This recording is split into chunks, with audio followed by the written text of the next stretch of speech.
segundo video del capítulo de hematopatología. Continuamos con neoplasias de células plasmáticas. La célula plasmática tiene como función la producción de anticuerpos y la célula plasmática neoplásica puede hacer lo mismo. Puede producir una inmunoglobulina homogénea o alguno de sus fragmentos, es decir, cadenas pesadas solamente o cadenas ligeras solamente. Algunos tipos de linfomas pueden también sintetizar algún tipo de inmunoglobulina homogénea, pero se trata de linfomas, es decir, neoplasias de linfocitos. La célula neoplásica es un linfocito y hay un porcentaje de estos linfocitos que puede tener diferenciación hacia célula plasmática y producir algún tipo de inmunoglobulina homogénea. Pero en este caso no se trataría de una verdadera neoplasia de células plasmáticas, sino de un linfoma. En este esquema podemos recordar que el nombre de los linfomas depende de la célula linfoide normal a la que se parezca en cuanto a su estructura e inmunofenotipo. Entonces, en este caso, el mieloma múltiple tiene células neoplásicas parecidas a las células plasmáticas normales, productoras de anticuerpos. ¿Cómo se puede detectar una inmunoglobulina homogénea? Mediante electroforesis de proteínas séricas en gel de agarosa. Después, este trazado electroforético tiene que ser sometido a densitometría. En cuanto a la identificación de la inmunoglobulina homogénea, tanto la cadena pesada como la cadena ligera, se puede utilizar inmunoelectroforesis, aunque en realidad este método en la actualidad ha sido ya abandonado. Mucho más frecuente es el uso de métodos de inmunofijación, inmunosustracción con electroforesis capilar e inmunodifusión. Vemos acá algunos trazados electroforéticos, 5 trazados electroforéticos. Tenemos acá la lectura densitométrica. La altura del trazado densitométrico es proporcional a la concentración de proteínas y mientras mayor concentración de una determinada proteína haya, más oscura será la banda electroforética. Entonces tenemos acá una banda muy oscura, corresponde a la albúmina. Tenemos acá un pico de albúmina. Pues tenemos otras bandas que son más claras y evidentemente el trazado densitométrico dará unos picos menores, mucho más bajos en relación al pico de albúmina. Por la alta concentración tiene la banda más oscura y el pico densitométrico de mayor altura también. Sigue después el trazado densitométrico de las proteínas alfa 1, de las proteínas alfa 2, que pertenecen al grupo de las globulinas. Entonces tenemos básicamente la división de las proteínas del suero en albúmina, que tiene una concentración muy elevada, y lo demás son globulinas. Globulinas alfa 1, globulinas alfa 2, globulinas beta y globulinas gamma. Sabemos que las gamma globulinas son anticuerpos. Entonces, la zona de trazado densitométrico de anticuerpos vendría a ser esta. Y como podemos ver en las bandas electroforéticas, tenemos un pico, una banda delgada y oscura de albúmina, pero hay otras bandas que corresponden a las bandas de alfa 1 globulinas, alfa 2 globulinas, beta globulinas y gamma globulinas, ¿no? El último pico, la última banda, corresponde a las gamma globulinas o a los anticuerpos. Podemos ver acá un trazado densitométrico normal. La electroforesis con las bandas correspondientes y el trazado densitométrico. La altura del trazado densitométrico depende de la concentración de la proteína en particular.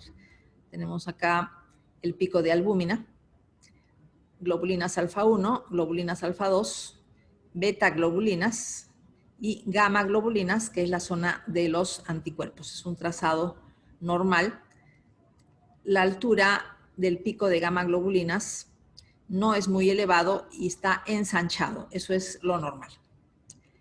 ¿Qué es lo que sucede en un proceso inflamatorio? Podemos tener la producción de anticuerpos, pero varios tipos de anticuerpos. Una hipergamaglobulinemia policlonal. Por ejemplo, un proceso inflamatorio en respuesta a una infección. Se producen anticuerpos, parte de la respuesta inmunológica. Entonces, el pico de inmunoglobulinas, donde están los anticuerpos, tiene que ser mayor. Estamos mencionando que ha habido un proceso infeccioso con la producción de anticuerpos, pero son varios tipos de anticuerpos. Una respuesta de anticuerpos normal, el pico de gamma globulinas es más alto, pero el pico a su vez es ancho. ¿Qué es lo que pasa en el caso del mieloma múltiple? En el caso del mieloma múltiple tenemos un pico monoclonal de inmunoglobulinas. Entonces, la banda de inmunoglobulinas es estrecha y oscura. Entonces, el pico es delgado y muy alto. Eso no es normal. Estamos mencionando que en un proceso infeccioso con producción de anticuerpos, este pico, si bien es más alto, es ancho y no llega a ser tan alto como la albúmina. Entonces, este es un caso de mieloma múltiple. Tenemos aquí un trazado electroforético muy alto por la concentración elevada de albúminas en sangre. Luego tenemos el pico alfa 1, alfa 2, beta globulinas y el pico de anticuerpos es muy estrecho y muy alto. Pico monoclonal de inmunoglobulinas, tal como se ve en el mieloma múltiple o en algunos tipos de linfomas que pueden producir este pico monoclonal también. Vemos acá la comparación del trazado densitométrico y las bandas de electroforesis de un paciente con mieloma múltiple al inicio, durante el diagnóstico y post-tratamiento. Si nosotros comparamos el trazado densitométrico, vemos que post-tratamiento, este pico monoclonal de inmunoglobulinas producido por las células plasmáticas neoplásicas desaparece. Entonces ha habido una buena respuesta al tratamiento. Y vemos acá también, esta parte corresponde a la albúmina, esta banda gruesa y muy coloreada corresponde a este pico de albúmina. Todos lo tienen, tanto el suero del paciente como el suero normal y como el control anormal.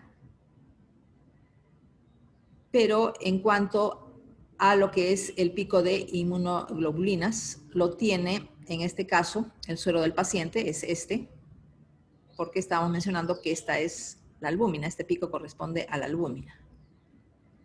Y estos otros picos corresponden a los otros tipos de globulinas, ¿no? Se encuentran a nivel intermedio. Un suero control normal evidentemente no tiene la banda gruesa y bien coloreada a nivel de las gamma globulinas, pero este es un control anormal que sí tiene. Sí tiene un componente M, es decir, un pico monoclonal de inmunoglobulinas.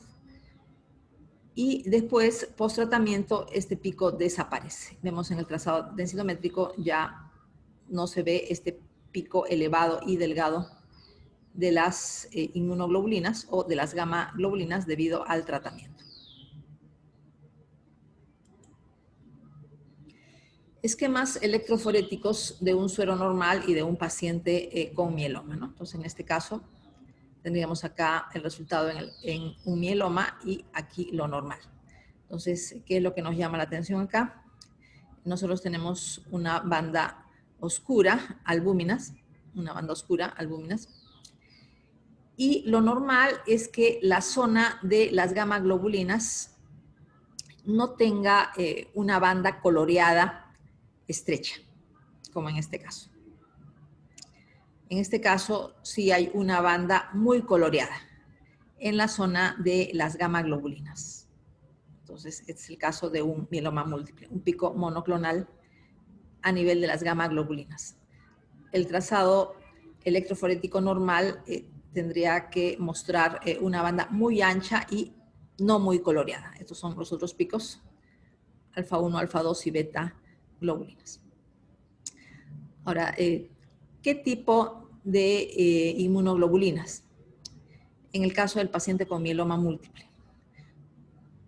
Por medio de inmunofijación se prueban anticuerpos que reconocen la cadena pesada de la inmunoglobulina G, de la inmunoglobulina A, de la inmunoglobulina M, cadenas kappa y cadenas lambda.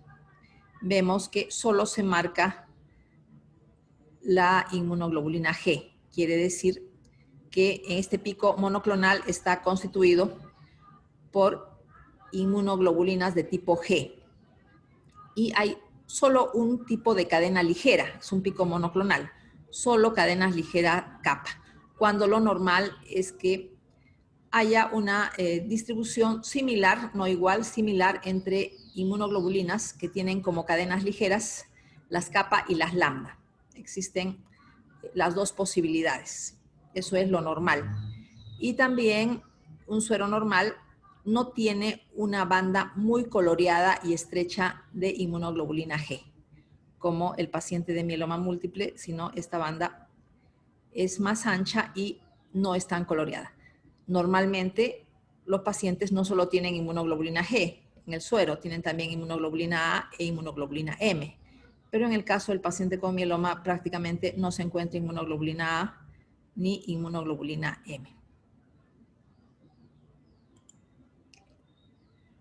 En cuanto a inmunoglobulinas en orina, solo las cadenas ligeras llegan a la orina, porque son pequeñas y se pueden filtrar.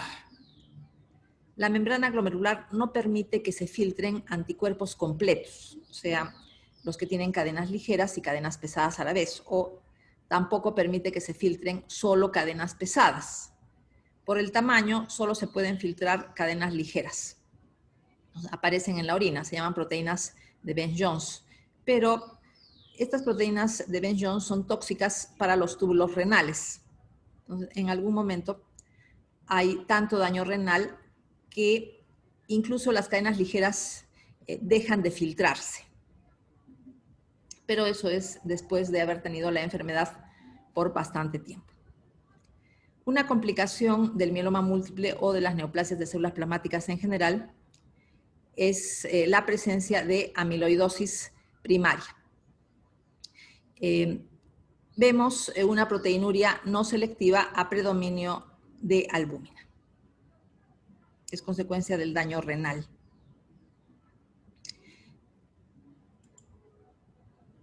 Células plasmáticas llenando la médula ósea, podemos reconocer una trabécula ósea y prácticamente la totalidad de la cavidad medular llena la médula ósea. Entonces, no se permite el desarrollo de las series hematopoyéticas normales, serie mieloide, serie eritroide, serie megacariocítica. Las células plasmáticas llenan todo. Si observamos la morfología, acá se ve un poco mejor la morfología de las células neoplásicas, vemos que algunas pueden tener dos núcleos, tienen forma plasmocitoide, es decir, las células son ovaladas, el núcleo está en un extremo y en el otro extremo está el citoplasma. Se parecen a las células plasmáticas normales. Ovaladas, el núcleo en un extremo, citoplasma en el otro extremo. Pero los núcleos tienen características de malignidad. Hay pleomorfismo, hipercromasia, contorno irregular de los núcleos, nucleolo prominente, mitosis atípicas, hemos mencionado la binucleación, entre otras características que nos permiten hacer un diagnóstico de neoplasia de células plasmáticas. Frotis de médula ósea donde se ven predominio de células con morfología de células plasmáticas, es decir, ovaladas, el núcleo en un extremo y citoplasma en el otro extremo. La mayor parte de las células de este frotis tienen la característica de células plasmáticas, pero hay otras células, ¿no? Se puede reconocer algunos linfocitos, se pueden reconocer algunos precursores de la serie eritroide, como por ejemplo esta. Tenemos también que las células plasmáticas pueden tener una morfología inmadura. Se les llama plasmablastos. Y existen algunos linfomas plasmablásticos. Típico es el linfoma plasmablástico de la cavidad oral, que es una neoplasia propia de los pacientes con SIDA. Los plasmablastos se caracterizan porque igualmente son ovalados, las células son ovaladas, pero el núcleo tiene una cromatina vesiculosa y los nucleolos son prominentes. Plasmablastos.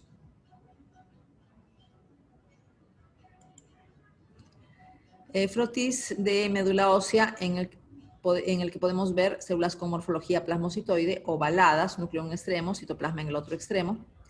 Pueden haber células binucleadas. Los núcleos tienen características malignas y algunas células tienen unas vacuolas en el citoplasma. Se les llama células de Mott. Estas vacuolas contienen inmunoglobulinas. Frotis de sangre periférica en un paciente con mieloma múltiple. Hay una tendencia a que los hematíes se agreguen, se peguen entre sí, dando lugar a lo que se llama pilas de monedas. Se llama también fenómeno de Rouleau. ¿Por qué los hematíes se pegan entre sí y no están como células individuales, separadas? Debido a la presencia de gran cantidad de proteínas en sangre, por el pico monoclonal de inmunoglobulinas. Este exceso de proteínas es lo que hace que los glóbulos rojos se peguen entre sí para dar lugar al fenómeno de Rouleau. En cuanto a las alteraciones genéticas, tenemos la translocación de genes de ciclina D1 y ciclina D3 al costado del gen de las cadenas pesadas de inmunoglobulinas. Evidentemente, estas ciclinas, estos genes, quedan bajo el control transcripcional del gen de la cadena pesada de inmunoglobulinas. Y evidentemente, en una célula plasmática, el gen de la cadena pesada de inmunoglobulinas está constantemente transcribiéndose y eso es lo normal en una célula plasmática. Y sucede lo mismo en una célula plasmática neoplásica. Entonces, la ciclina D1 y la ciclina D3, cualquiera de las dos, también se sobreexpresa. Y nosotros recordamos a las ciclinas D como promotoras del paso en el ciclo celular de la fase G1 a la fase S, ¿no? A la fase de síntesis de DNA, con lo cual favorecen la proliferación celular. Tenemos también la delesión del brazo corto del cromosoma 17, donde se ubica P53, un gen supresor muy importante. Hay una estimulación de la vía del factor nuclear KB, es una vía proliferativa de linfocitos B. Tenemos también reordenamientos de MYC. Nosotros ya sabemos la importancia de MYC en la regulación del ciclo celular. En cuanto a la interleuquina 6. La interleuquina 6 es un factor de transcripción, la interleuquina 6 es una citoquina inflamatoria que actúa como un factor de crecimiento de las células plasmáticas neoplásicas y además evita su apoptosis. En los mielomas múltiples se producen grandes cantidades de interleuquina 6 por las mismas células neoplásicas. Entonces, las células neoplásicas producen interleuquina 6 y son estimuladas a proliferar por esta interleuquina 6. Y también las células del estroma de la médula ósea la producen. Entonces hay una estimulación paracrina y una estimulación autocrina. Es frecuente la reabsorción del hueso en el mieloma múltiple. Hay lesiones osteolíticas e hipercalcemia. ¿Por qué se reabsorbe el hueso? Hay una activación de osteoclastos. Y los osteoclastos ya sabemos que son células multinucleadas que reabsorben el tejido óseo. los osteoclastos son activados por la proteína inflamatoria de macrófagos, 1-alfa, MIP1-alfa, proteína inflamatoria de macrófagos, y por el ligando del receptor activador del factor nuclear Kb. Se llama también RANKL.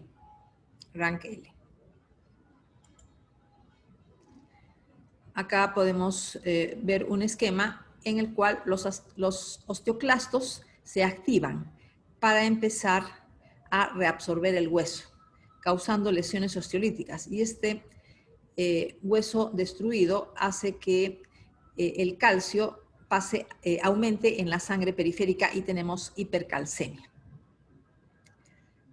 ¿Por qué sucede la activación de osteoclastos? Porque se estimula la diferenciación de los precursores de osteoclastos.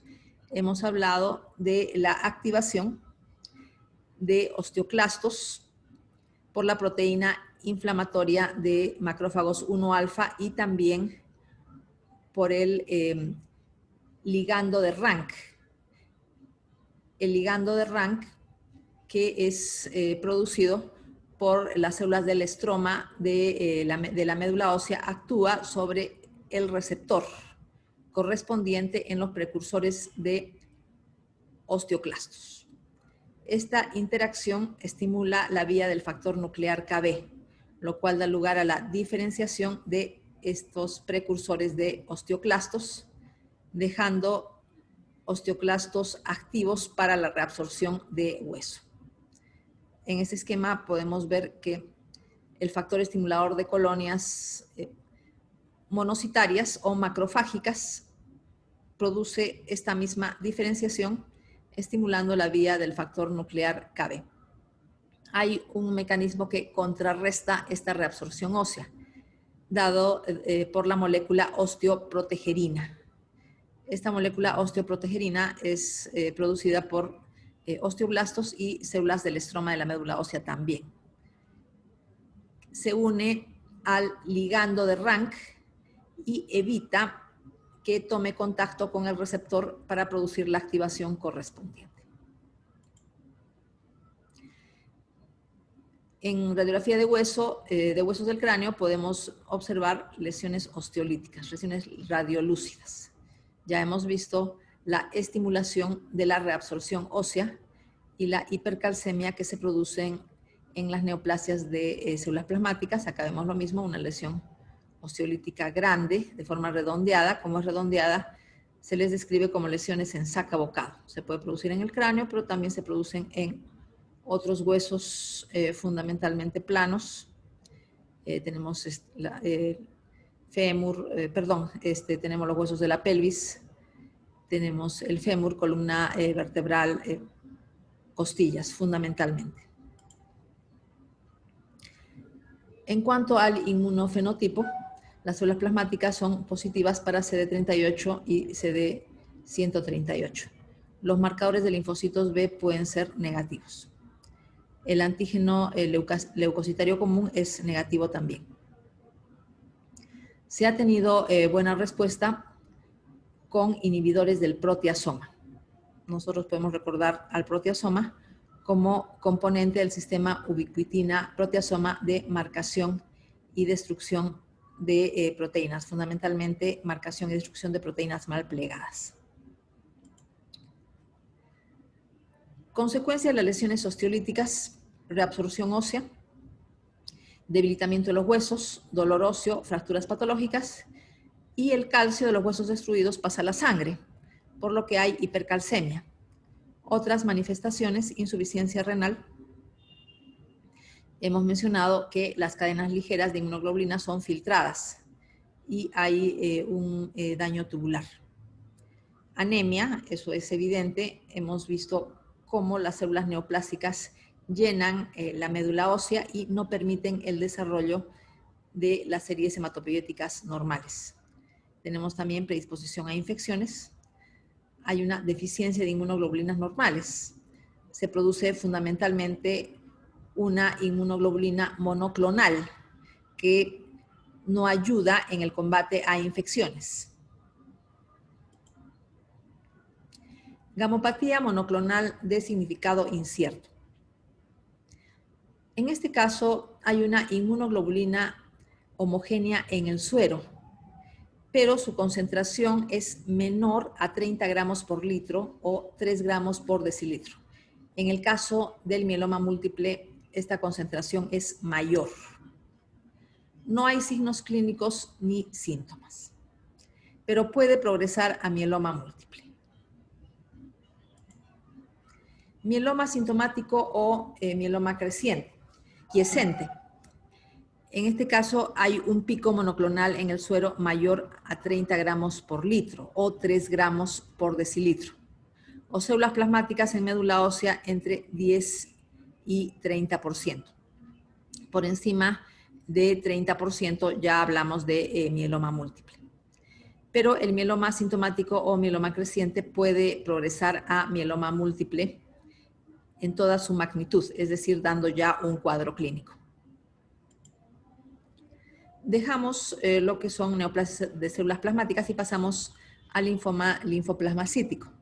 Es similar al linfoma de linfocitos pequeños. Sin embargo, un grupo de linfocitos en esta neoplasia muestra grados variables de diferenciación hacia célula plasmática. ¿Cuál es la diferencia con el mieloma múltiple? En el mieloma múltiple, todas las células están diferenciadas hacia células plasmáticas, todas las células neoplásicas. En el linfoma linfoplasmacítico tenemos linfocitos neoplásicos que mantienen su morfología linfocitaria y un grupo sí tiene características microscópicas de célula plasmática, pero solamente es un grupo. Ocasionalmente hay un pico monoclonal de inmunoglobulina M. Estamos mencionando que algunos linfomas pueden tener un pico monoclonal de alguna inmunoglobulina. En este caso, esta inmunoglobulina M en exceso en la sangre da lugar a lo que se llama síndrome de hiperviscosidad, consecuencia de que el exceso de esta inmunoglobulina hace que la sangre fluya muy lentamente, sea muy espesa o sea muy viscosa. A esto se llama macroglobulinemia de Waldenström.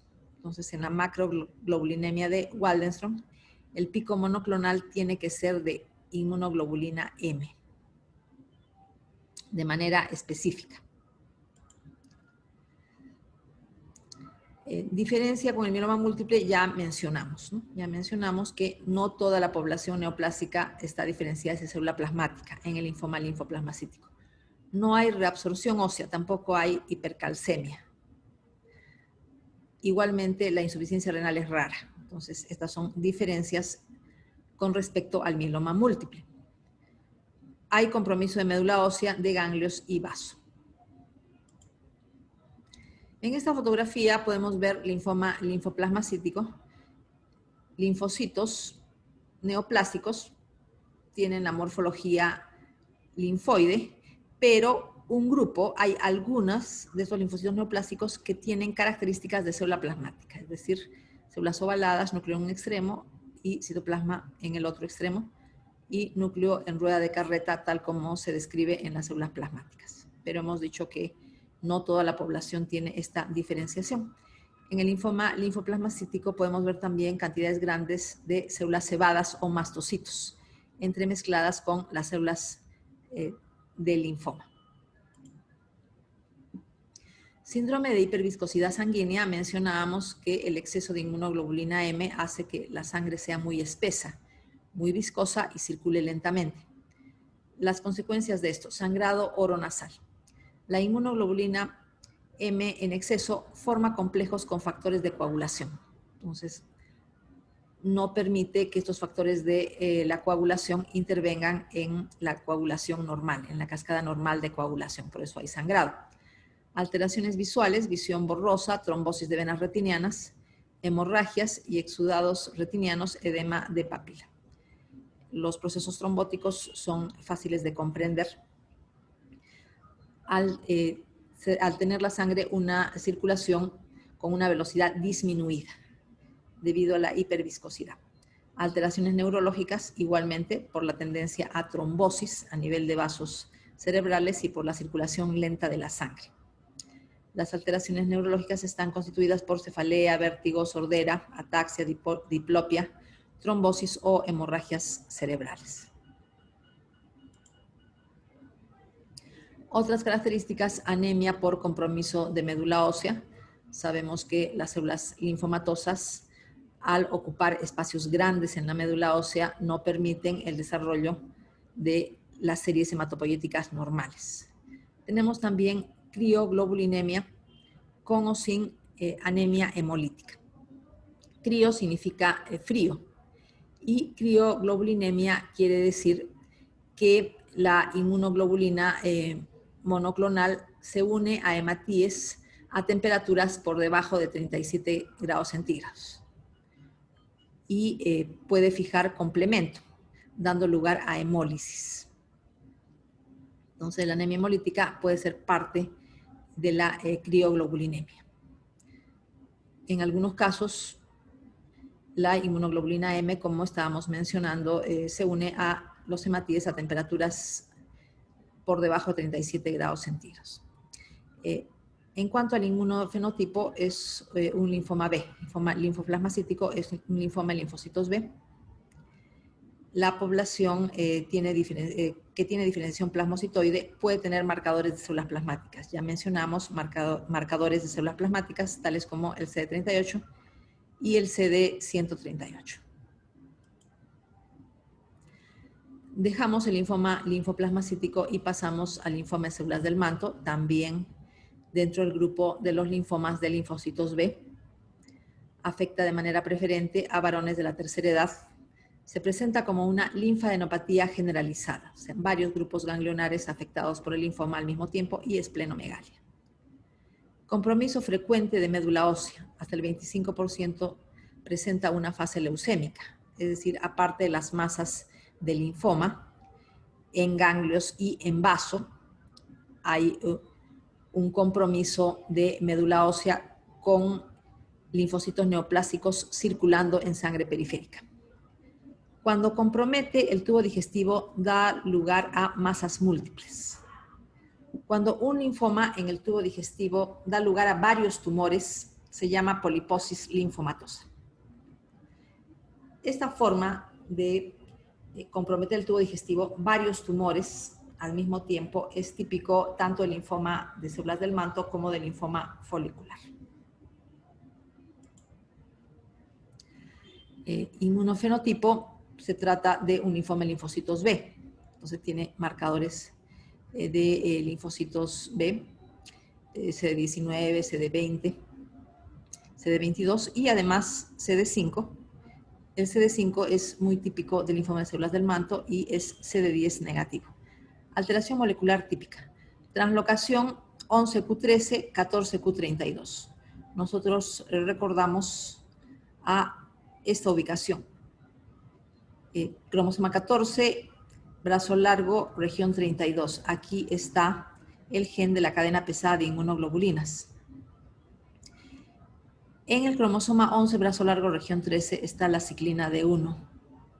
Entonces, esta translocación coloca al gen de la ciclina D1 bajo los mismos mecanismos de control de la expresión genética de la cadena pesada de inmunoglobulinas.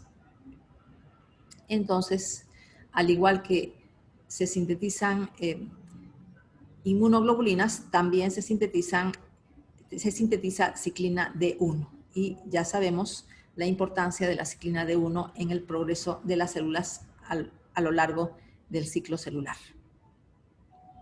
Entonces, este tipo de translocación favorece la proliferación.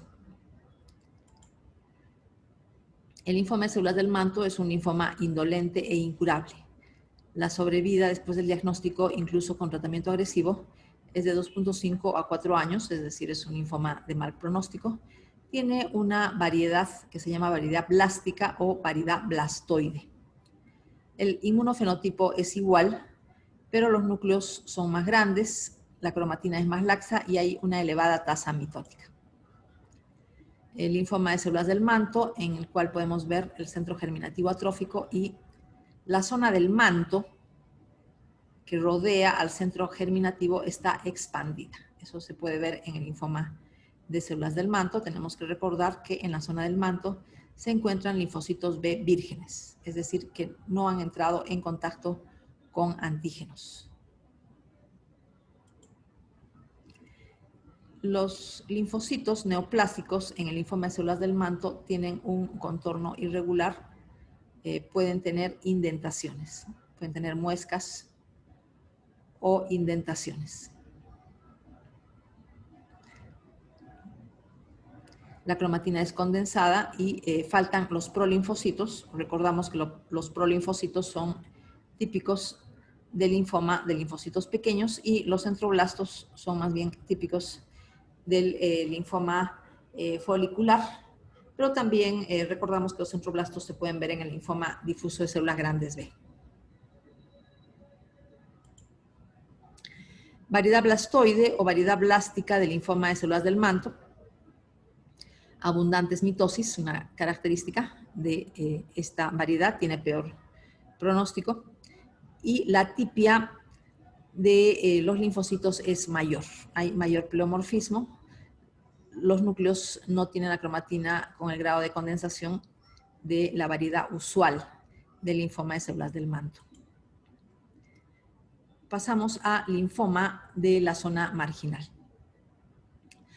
Este tipo de linfomas fue descrito inicialmente en mucosas, dando lugar a lo que se llama linfomas MALT. Como recordamos, este acrónimo significa tejido linfoide asociado a mucosas. Sin embargo, se describieron por primera vez en mucosas, pero también hay linfomas de este tipo en ganglios linfáticos y vaso. El linfocito neoplásico es un linfocito B de memoria de la zona marginal. Entonces, nosotros recordamos dónde está la zona marginal. Está por fuera de la zona del manto. Las células que están en la zona marginal han tenido hipermutación somática del gen de la cadena pesada de inmunoglobulinas. O sea, ya tuvieron la hipermutación somática, ya salieron del centro germinativo. Esta hipermutación tuvo lugar a nivel del centro germinativo. Eso sucede de manera normal. En las mucosas se puede observar en zonas donde hay procesos inflamatorios crónicos. Un proceso inflamatorio crónico en un tejido permite la acumulación de linfocitos T y B que proliferan. Y esto predispone a la acumulación de mutaciones. Sabemos o podemos recordar que las células en proliferación constante están predispuestas a la adquisición de mutaciones y a la aparición de alguna clona maligna. Es un linfoma de bajo grado y permanece localizado por un tiempo prolongado. Alteraciones moleculares. Tenemos la translocación 11q21, 18q21. En el cromosoma 18q21, se encuentra el gen MALT. Y en el cromosoma 11 se encuentra el gen API2, ¿no? Que significa inhibidor 2 de la apoptosis. Entonces, hay una translocación. Translocación 1p22, 14q32. Evidentemente recordamos esta ubicación, 14q32. Ubicación del gen de la cadena pesada de inmunoglobulinas. Y en el brazo corto del cromosoma 1, región 22, se encuentra el gen BCL10. Entonces, evidentemente una sobreexpresión de BCL10 al ponerse en contacto o cercano a esta ubicación. Tenemos también que el gen MALT1 del cromosoma 18, 18q21, puede translocarse al costado del gen de la cadena pesada de inmunoglobulinas, es decir, al costado de la zona 14q32.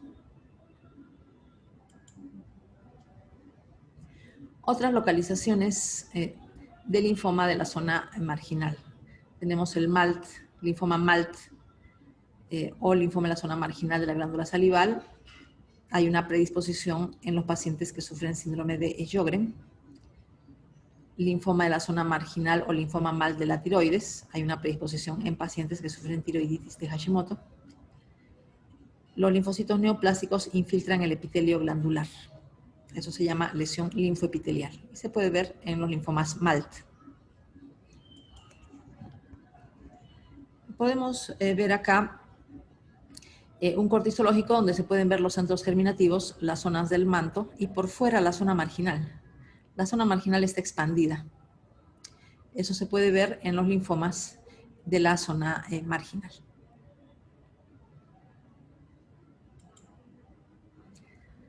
Pasamos a leucemia de células peludas o tricoleucemia. Trico significa pelo. Es una neoplasia de linfocitos B. Tiene hallazgos típicos en los frotices de sangre periférica. Se ven evidentemente las prolongaciones citoplasmáticas de las células, lo que le da el nombre de células peludas. Tenemos aquí con el microscopio de contraste de fase la observación de los linfocitos neoplásicos con estas prolongaciones que se ve como si fueran pelos. De ahí viene el nombre de células peludas, prolongaciones citoplasmáticas, y también se puede ver acá en frotis de sangre periférica estas prolongaciones citoplasmáticas. De ahí viene el nombre de leucemia de células peludas. Hay una pancitopenia. Nosotros ya sabemos qué pasa en la médula ósea en el caso de linfomas que la hayan infiltrado. Esplenomegalia por infiltración del vaso, compromiso ganglionar raro, es decir, que hay una infiltración de médula ósea y del vaso, pero rara vez de los ganglios, infecciones recurrentes. Hay una inmunosupresión.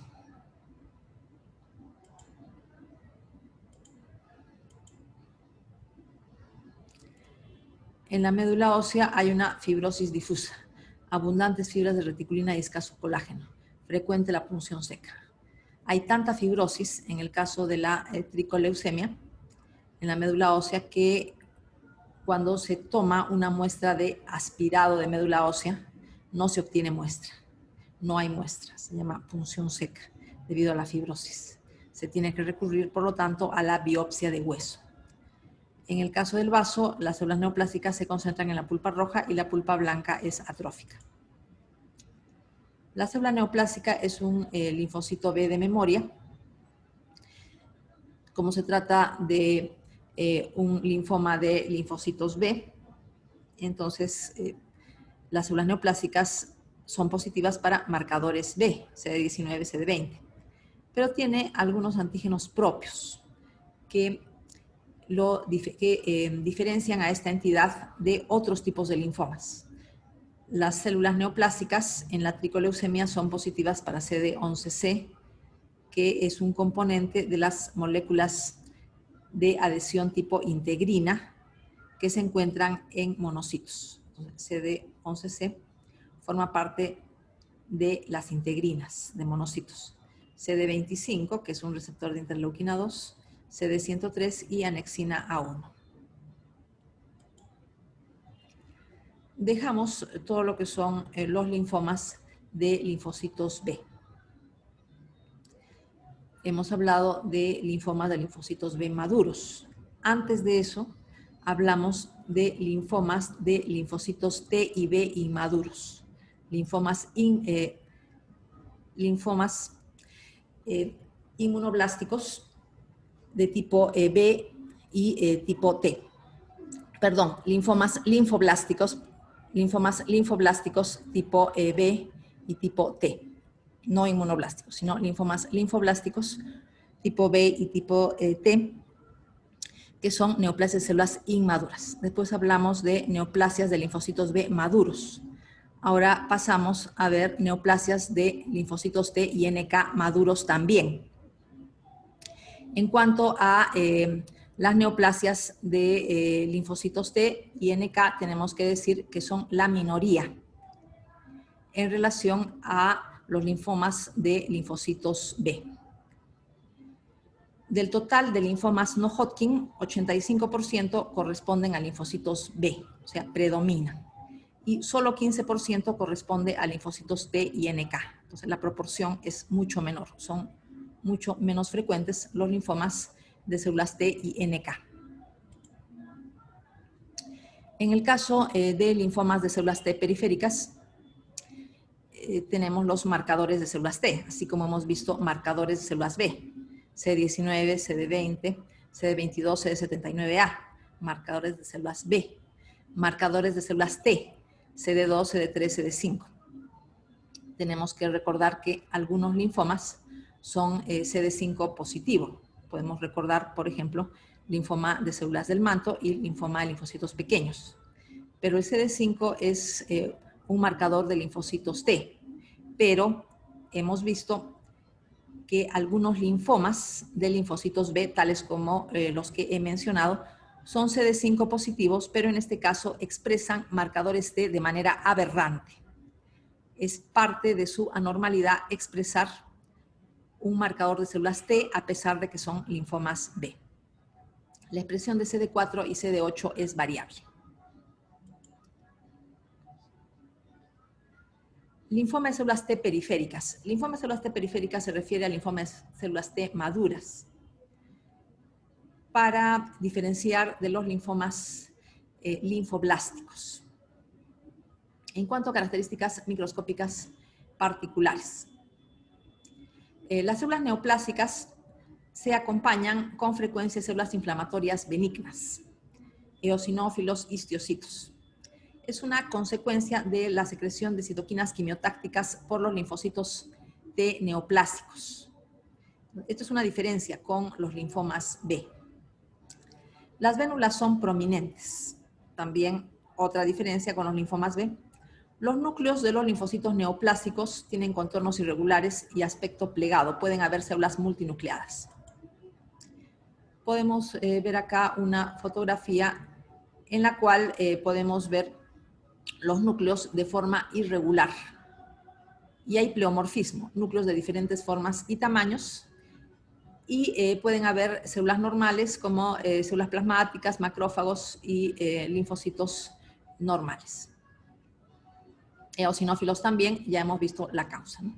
La célula neoplásica secreta quimiosinas quimiotácticas para estas células inflamatorias normales. Los vasos son prominentes, vasos venosos prominentes.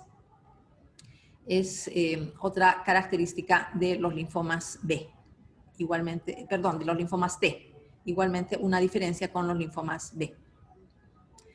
Hay mucho mayor pleomorfismo. Los núcleos son diferentes entre sí, los núcleos de las células linfomatosas son diferentes entre sí. Generalmente se presentan como un agrandamiento ganglionar generalizado,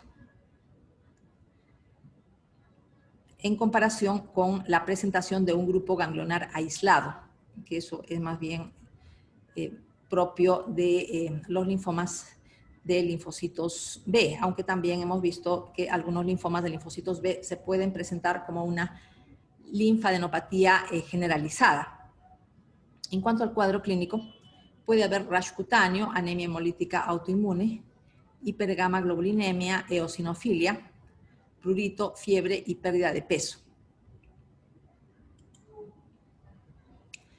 Pasamos a linfoma anaplásico de células grandes. Afecta a gente joven, niños y adolescentes. Microscópicamente semeja un carcinoma indiferenciado metastásico. Las células, siendo linfomatosas, parecen células epiteliales. Entonces, se confunden con carcinomas, pero son linfomas. La célula típica es una célula grande con núcleo excéntrico, forma riñonada y pueden haber células multinucleadas. Entonces, tenemos acá, las células neoplásicas tienen un aspecto epitelioide. Parecen células epiteliales, pueden haber células multinucleadas, por eso se compara con un carcinoma metastásico. Alteración molecular característica del linfoma anaplásico de células grandes. Tenemos la translocación 2,5. En el cromosoma 2, brazo largo, región 25, se ubica el gen ALK. Y en el cromosoma 5, brazo corto, región 23, se ubica el gen de la nucleofosmina, NMP, nucleofosmina. La translocación da lugar a la producción de una proteína quimérica,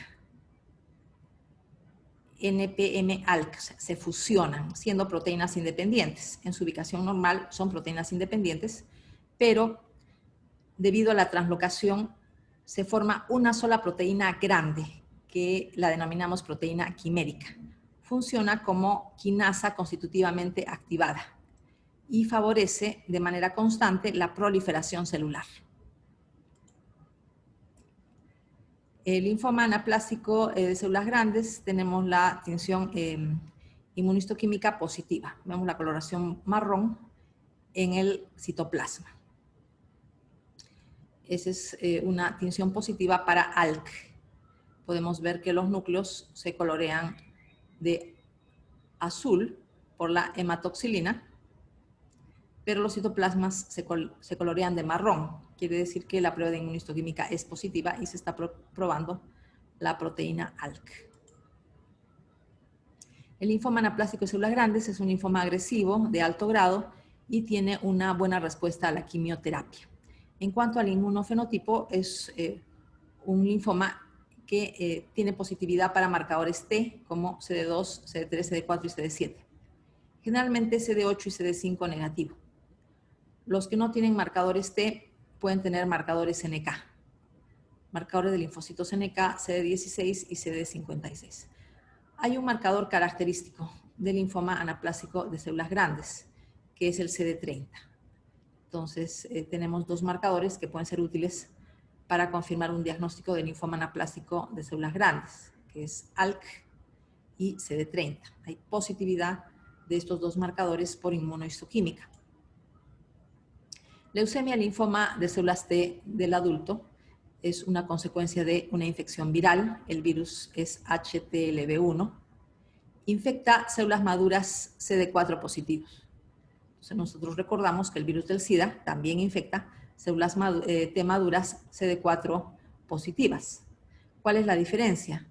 El virus del SIDA, que antiguamente se le llamaba HTLV3, produce una destrucción del linfocito CD4. En cambio, el HTLV1 produce una proliferación de los linfocitos de CD4. Inicialmente la proliferación es de tipo policlonal, pero ya sabemos que las células en proliferación están predispuestas a adquirir mutaciones que impliquen la aparición de alguna clona maligna. Este tipo de neoplasia es endémica en Japón, zona de Kyushu, zona del Mar Caribe y África Occidental.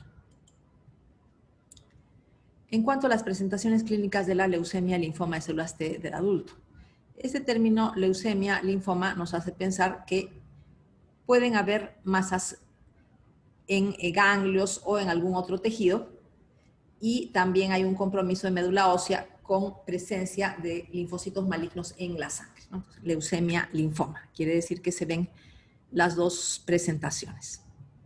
Hay una forma aguda que se caracteriza por la presencia de adenopatías, hepatoesplenomegalia, lesiones en la piel, linfocitos malignos en sangre periférica. En la sangre periférica se describe que los núcleos tienen aspecto de flor o de hoja de trébol por las lobulaciones.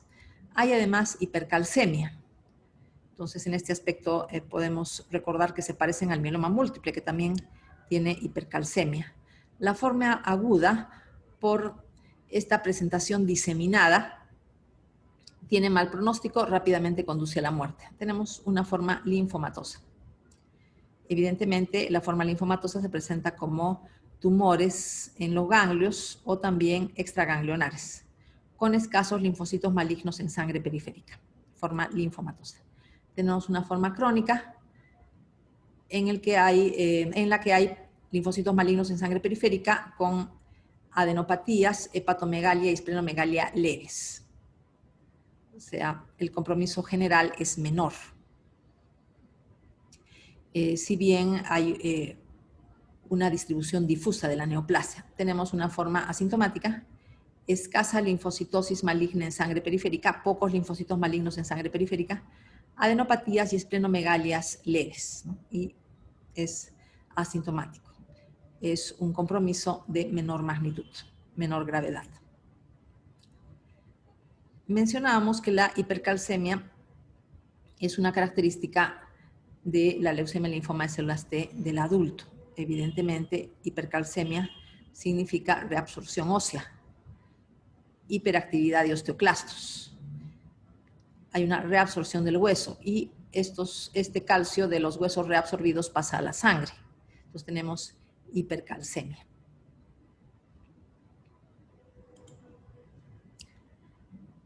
Linfoma de células T NK extraganglionar.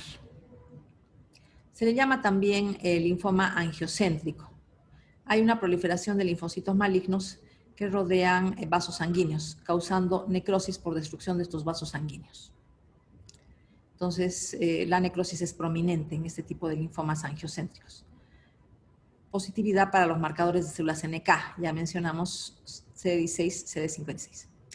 Se acompañan de hinchazón facial y compromiso destructivo de la línea media de la cara. O sea, el tumor generalmente se ubica en la parte central de la cara. Una variedad es el linfoma nasal.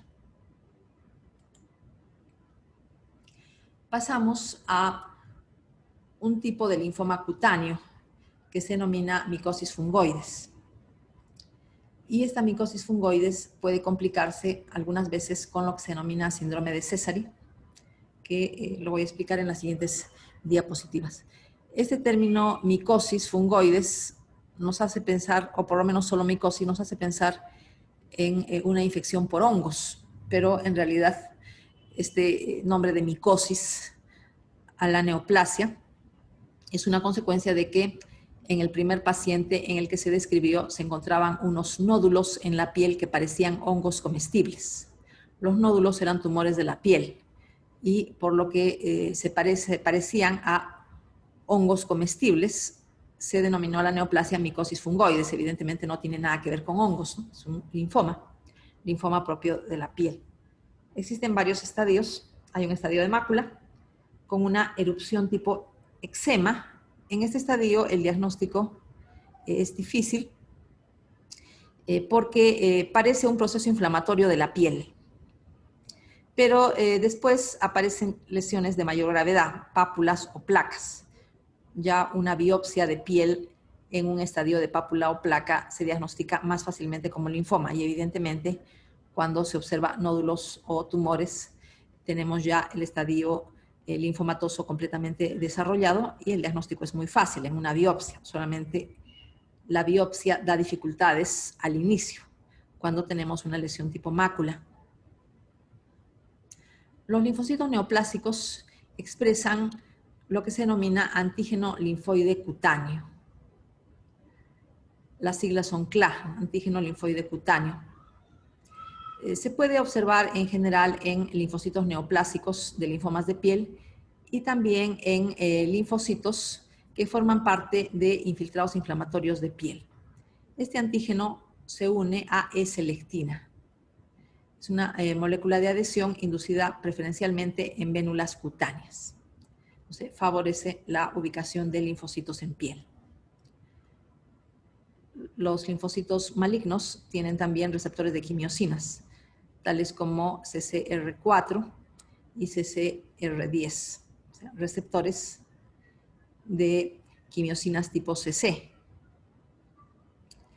Hay un epidermotropismo, o sea, ubicación de las células neoplásticas, no solamente en la dermis, sino también en la epidermis, o sea, migran hacia la epidermis, probablemente por sobreexpresión de ICAN1 en los queratinocitos, o sea, en las células del epidermis. Y ICAN1 se une a una integrina expresada por linfocitos. Inmunofenotipo es un linfoma de linfocitos T, la micosis fungoides, linfoma cutáneo de linfocitos T, positivo para CD2, CD3, CD5 y para linfocitos T helper, o sea, CD4. El síndrome de Sézary es una complicación de la micosis fungoides. En este caso, existe el mismo inmunofenotipo para micosis fungoides, pero el cuadro clínico es característico. Eritrodermia generalizada y presencia de linfocitos malignos en la sangre periférica. Podemos ver acá el epidermotropismo, quiere decir que las células malignas, los linfocitos malignos, tienden a migrar hacia la epidermis. Aquí tenemos en la parte basal, en las capas basales de la epidermis, la invasión por linfocitos malignos, epidermotropismo. Las células neoplásicas se van concentrando en la epidermis para formar unos acúmulos redondeados que se denominan abscesos de Putrier. Los núcleos en la micosis fungoides tienen forma irregular y aspecto plegado, ¿no? Contornos irregulares y un aspecto plegado. En el síndrome de Sézary, hemos mencionado, pueden haber linfocitos neoplásicos en la sangre periférica. No hay un compromiso de médula ósea, por lo tanto. Podemos observar núcleo con lobulaciones, núcleo lobulado en la sangre periférica. Se llaman células de Sézary, pero son linfocitos neoplásicos. Pasamos a linfoma de Hodgkin. Hemos visto los linfomas no Hodgkin, empezando con los linfomas linfoblásticos o de células precursoras, tanto B como T. Y hemos visto linfomas de células B maduras y linfomas de células TNK maduras también. En el caso de los linfomas de Hodgkin hay que señalar que es un linfoma de buen pronóstico. Hay una buena respuesta a quimioterapia y radioterapia. El genoma de virus de Epstein-Barr se encuentra en las células neoplásicas de este linfoma en muchos casos. Hay un modelo clonal de integración. La integración del genoma viral quiere decir que la infección precedió al linfoma.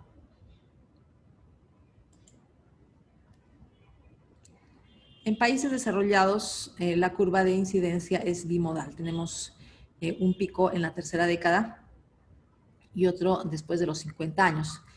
Pero en países en vías de desarrollo, el primer pico es mayor. Y no solamente abarca personas en la tercera década, sino personas más jóvenes todavía, ¿no? Niños y adolescentes. Las altas tasas de curación del linfoma de Hodgkin permiten observar los efectos a largo plazo del tratamiento del cáncer. Por la sobrevivencia de estos pacientes, aparecen segundas neoplasias hematológicas, consecuencia del tratamiento para el linfoma de Hodgkin. Después de varios años aparece otra neoplasia, como leucemia mieloide aguda y síndromes mielodisplásticos, y también neoplasias no hematológicas como cáncer de pulmón, cáncer de mama, gástrico, etc. Las células típicas del linfoma de Hodgkin, o sea, las células neoplásicas en el linfoma de Hodgkin, se llaman células de Ried-Steenberg. Son células grandes, binucleadas o multinucleadas. Están rodeadas por células inflamatorias benignas. Estas células inflamatorias benignas pueden ser linfocitos, histocitos, granulocitos, eosinófilos y células plasmáticas. La acumulación de células inflamatorias es consecuencia de citoquinas quimiotácticas de estas células que produce la célula neoplásica. O sea, la célula neoplástica y la célula de Ried-Steenberg. La célula de Ried-Steenberg es una célula grande. La forma clásica es binucleada. Los núcleos tienen un núcleo rojo prominente. Entonces da la impresión que la célula tuviera dos ojos y se le llama célula en ojo de búho. Las células neoplásicas o células de Ried-Steenberg están en minoría en los ganglios linfáticos afectados, predominando células inflamatorias normales como eosinófilos, linfocitos, histocitos, células plasmáticas, etc. La célula de Ried-Steenberg clásica en linfoma de Hodgkin procede de linfocitos B del centro germinativo. Pero tenemos que tener en cuenta que no expresa marcadores de linfocitos B. Sin embargo, procede de linfocitos B del centro germinativo. ¿Por qué no expresa? Probablemente por una reprogramación severa genética que sucede en estas células neoplásicas. Citoquinas importantes en el linfoma de Hodgkin. interleuquina 5, que es un factor de crecimiento de eosinófilos, interleuquina 6, recordamos, factor de crecimiento de células plasmáticas, otras interleuquinas, interleuquina 13, factor de necrosis tumoral, factor estimulador de colonias de los monocitomacrófagos. En las células neoplásicas del linfoma de Hodgkin está activada la vía proliferativa del factor nuclear Kb. Esta vía se activa por interacciones entre CD30 y CD40 con sus ligandos expresados en células inflamatorias. El virus de Epstein-Barr también puede activar la vía proliferativa del factor nuclear Kb.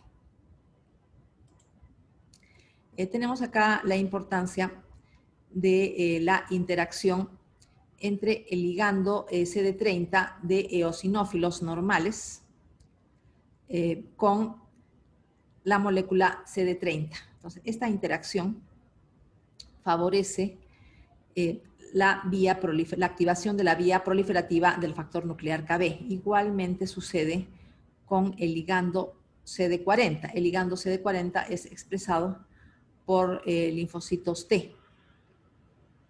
Y esta interacción ligando del CD40 con la molécula CD40 de la célula de Ried-Stenberg también estimula la vía proliferativa del factor nuclear Kb.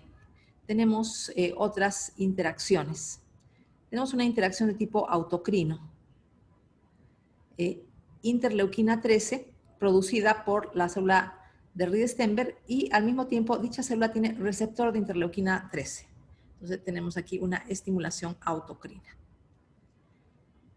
Las células dendríticas que se encuentran presentes en ganglios con linfoma de Hodgkin expresan el factor de crecimiento hepatocitario, y la célula de Ried-Stenberg expresa el receptor c-Met, que es un receptor para este factor de crecimiento.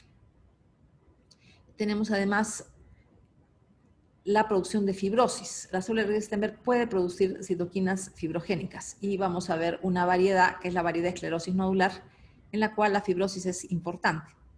Las citoquinas fibrogénicas que activan a los fibroblastos producidas por las células de Ried-Stenberg son el factor de necrosis tumoral alfa y el factor de crecimiento fibroblástico beta. A su vez, los fibroblastos producen quimiosinas quimiotácticas para eosinófilos como la eotaxina. Y también la eotaxina puede estimular las respuestas de tipo TH2, ¿no? Linfocitos de helper tipo TH2. La célula de Ried-Stenberg también produce factor estimulador de colonias granulocito-macrófagos. Hemos mencionado que los ganglios con linfoma de Hodgkin presentan macrófagos también, junto con linfocitos y eosinófilos. Tenemos la producción de citoquinas inmunosupresoras, tales como la interleuquina 10 y la galectina 1. La interleuquina 10 bloquea las respuestas de linfocitos CD4 tipo TH1 y también de linfocitos T citotóxicos. Entonces, una citoquina inmunosupresora, interleuquina 10, también bloquea la respuesta inflamatoria. Y la galectina 1 y algunas otras quimiosinas producidas por la célula de Ried-Stenberg aumenta la respuesta de linfocitos T reguladores. Este tipo de acción causa igualmente inmunosupresión. Por lo tanto, los pacientes con linfoma de Hodgkin están predispuestos a toda una serie de infecciones por la inmunosupresión causada por la misma neoplasia. Inmunofenotipo en las células neoplásicas en el linfoma de Hodgkin. Las células neoplásicas, que son las células de Ried-Stenberg, son positivas para CD15 y para CD30. CD30 se llama también Ki1. Nosotros recordamos que el CD30 es un marcador positivo para el linfoma anaplásico de células grandes, pero también es positivo en las células de Ried-Stenberg. Si comparamos la positividad de CD15 con CD30, la positividad de CD30 es mayor. Si bien los dos son positivos, RS, o sea, Ried-Stenberg, son células positivas tanto para CD15 como para CD30, la positividad de CD30 es mucho mayor. CD15 es un antígeno de granulocitos normales y CD30 es un antígeno de linfocitos T y B activados. También es un antígeno que se encuentra en líneas celulares transformadas por el virus de Epstein-Barr y, evidentemente, como ya se mencionó, se encuentra positividad en las células neoplásticas del linfoma anaplástico de células T. La tinción de las células de Ried-Steinberg para marcadores T y B es errática y generalmente negativa. El antígeno leucocitario común también es negativo. Hay una excepción, la célula neoplástica variedad predominio linfocítico. En la variedad predominio linfocítico, la célula neoplásica no expresa ni CD15 ni CD30, sino expresa marcadores B.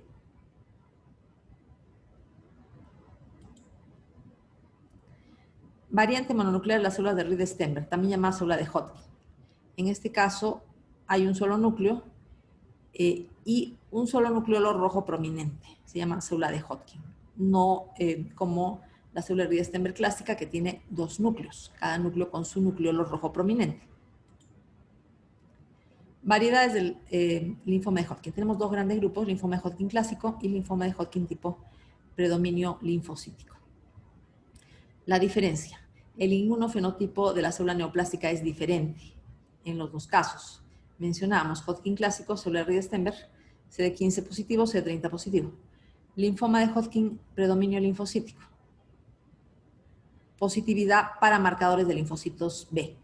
Negativo para CD15, CD30. Linfoma de Hodgkin clásico se subdivide en esclerosis nodular, celularidad mixta, Hodgkin clásico rico en linfocitos y depresión linfocitaria.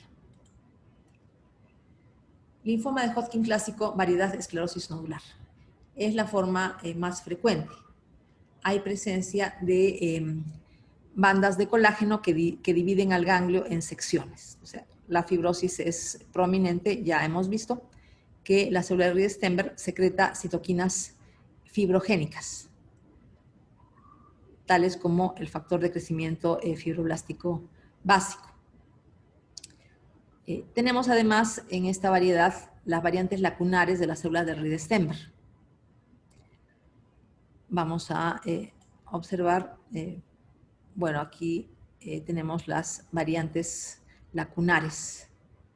La célula lacunar que se observa en la variedad de esclerosis nodular es un poco diferente a la célula de Ried-Steinberg, pero también es una célula neoplásica.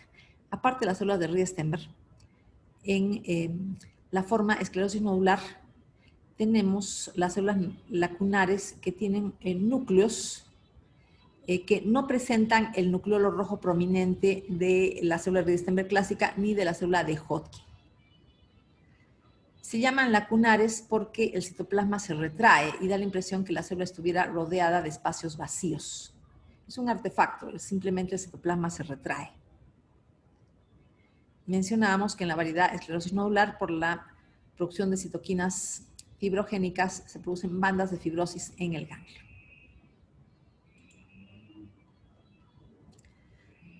La forma esclerosis nodular no muestra asociación con el virus de Epstein-Barr y la afectación del mediastino es frecuente. Tenemos acá otras fotografías de células lacunares. La célula da la impresión que estuviera rodeada por un espacio vacío, es como si estuviera en una laguna. Y los núcleos no son los típicos de la célula de Ried-Steinberg ni los de la célula de Hodgkin, o sea, no hay un nucleolo rojo prominente. Pero repito, la célula lacunar también es una célula neoplásica.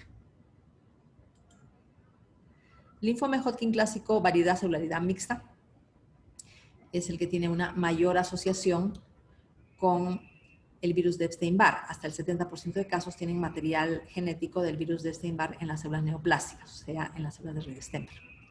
Aquí hay un borramiento difuso de la arquitectura del ganglio, abundantes células inflamatorias, eosinófilos, linfocitos benignos, células plasmáticas e histocitos. Abundantes células de Ried-Steinberg, variedad clásica y las variantes mononucleadas. Mencionábamos que las variantes mononucleadas se llaman células de Hodgkin.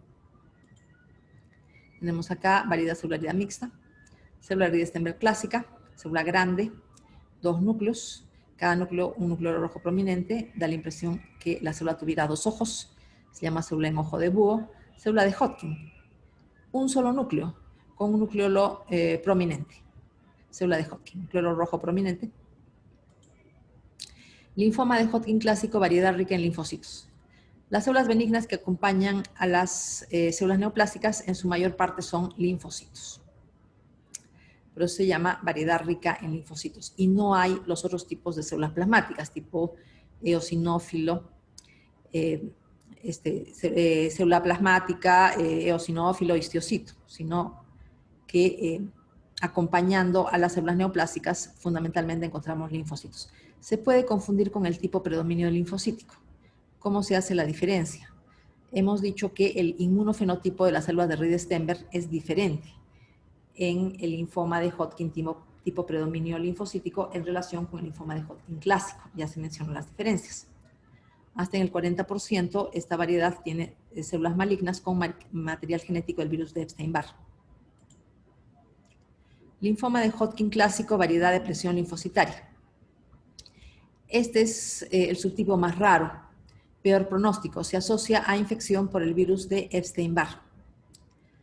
Hay abundantes células de Reed-Sternberg de aspecto pleomórfico y una escasez de linfocitos. Hay pocos linfocitos, pero se llama depresión linfocitaria.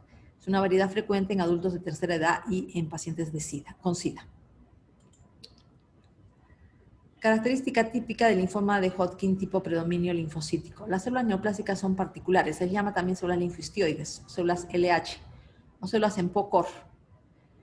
Son CD15, CD30 negativo y positivas para marcadores de linfocitos B. Se parece al Hodgkin clásico, variedad rica en linfocitos, pero la forma de hacer la diferenciación es el inmunofenotipo de las células neoplásicas. Tenemos acá una fotografía de la variedad predominio linfocítico.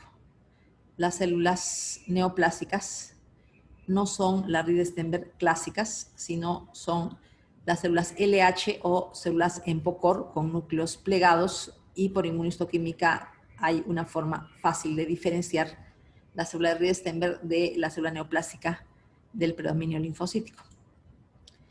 Tenemos acá abundantes linfocitos, es variedad predominio linfocítico, y la célula neoplásica, como está muy plegada, se le llama célula en POCOR, o célula linfohistioide o célula LH.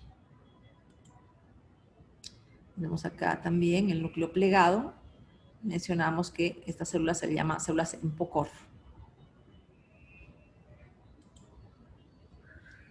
Diferencias saltantes entre el linfoma de Hodgkin y linfomas no Hodgkin. El linfoma de Hodgkin es un linfoma típicamente ganglionar. Nace en ganglios linfáticos. En cambio, el linfoma de Hodgkin puede nacer en ganglios linfáticos, pero también puede tener una ubicación extraganglionar. Nosotros hemos visto, por ejemplo, el linfoma no Hodgkin gástrico, ¿no? Linfoma MALT gástrico, linfomas no Hodgkin de la piel, linfomas no Hodgkin del intestino, etc. El linfoma de Hodgkin se inicia en un solo grupo ganglionar. El linfoma no Hodgkin se puede presentar como linfadenopatía generalizada. Hemos visto varios tipos de linfomas no Hodgkin que se presentan como linfadenopatía generalizada. El linfoma de Hodgkin se extiende por contigüidad, grupos ganglionares contiguos. La extensión del linfoma no Hodgkin sigue un patrón errático. Las células neoplásicas en el linfoma de Hodgkin son minoría. Tenemos las células RS y sus variantes. Lo que predomina son las células benignas reactivas, tipo eosinófilo, linfocito normal, célula plasmática, histiocito, etc. ¿no? Ya mencionamos la causa. En cambio, en el linfoma no Hodgkin predominan las células neoplásicas. Y las células reactivas están en proporciones mucho menores. Finalización del segundo video del capítulo de hematopatología.